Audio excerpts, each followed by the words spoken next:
राज्यस्तरीय नौका चालना प्रतियोगिता सुवर्णपुर सहरर बड़बजार तेंतुलीघाट ठारे भगवत पाठागार पक्षरु 62तम बालक भोजन समारोह और राज्यस्तरीय नौका चालना प्रतियोगिता अनुष्ठित होई जाइछि।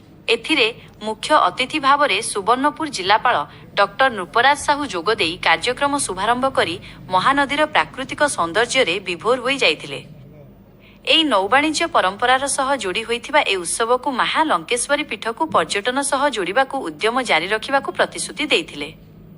मध्याह्न सामूहिक बालक भोजन समारोह रे जोगदेई छोट पिलामानंकू निजे मिठा बांटिथिले। नौका चालना प्रतियोगिता रे राज्यर विभिन्न प्रांतरू सर्वमोट 80 जन प्रतियोगी अंशग्रहण करिथिबा बेले विभिन्न राउंड रु मनोनीत हेला परे विजयी होइथिबा प्रतियोगी माने हेले। प्रथम स्थान सोनपुर सहरर अभिमन्यु बेहेरा सूरज तरिया, द्वितीय स्थान बलांगीरर विकास छत्रिया आलोक तरिया, तृतीय स्थान सुवर्णपुरर केउटीपाली ग्रामर शरत महलिंग अनंग तरिया। रेफरी संजय कुमार नौका चालना प्रतियोगिता को परिचालना करथिले। चंदन ट्यूटोरियल कलाकार मानक द्वारा एक चित्ताकर्षक नृत्य परिवेषण करा जायथिला। उत्सव रे हजार हजार लोकंक भीड़ जमिथिला। एही उत्सव विषय ये डोंगा के बचाई कर रखीचन, डोंगा चालना के बचाई कर रखीचन, ये नौका प्रतियोगिता के आज पते जाहिर करी कर रखीचन। एटा ठीक अच्छे निसंदेह संदेह नहीं ना जे अन्य मानकर सहयोग रहुचे, बहुत लोगों सहयोग अच्छे, बहुत लोगों सहायता हाथ अच्छे, किंतु मूलतः कहबार तो समाज ही दायी एवं सब जगह श्रेय तांको जाउछे।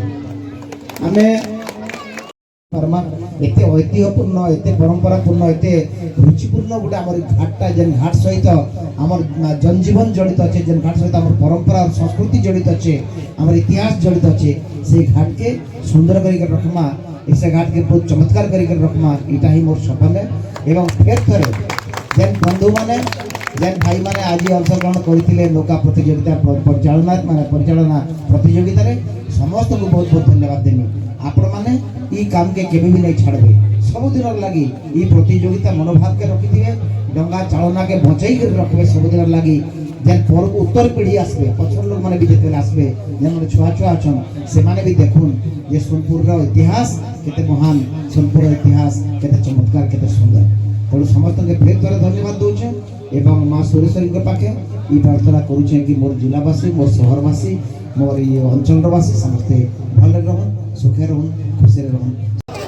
आज देखो राज्य स्तरीय नौका परिचालना प्रतियोगिता नौका प्रतियोगिता नौका चालन प्रतियोगिता यहाँ 62 वर्ष है दीर्घ दिन धरिक चलती 62 वर्ष ऊर्ध है। आमर एठिकार जो कैवर्त समाज सोनपुर ये जो आप तेंतुली घाट देखुं यही घाटे से नौ चालना करते मो खबर पाँच कि नौका गुड़ाक लेकिन पिपली जाते, पुरी जाते, व्यवसाय वाणिज्य करते।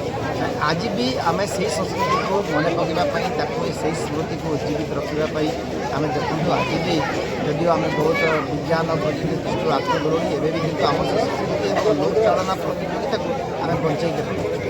ये श्रेयटा निश्चित भाव में प्रवर्त समाज को देव। एवं आम पाखे डंगा अच्छी से भितर से विश्वास अच्छे, उत्साह अच्छी यहीटा ये संस्कृति को आम जीवंत रखा। तेणु निश्चित भाव में ये घटना ये उद्यमटा प्रशंसा।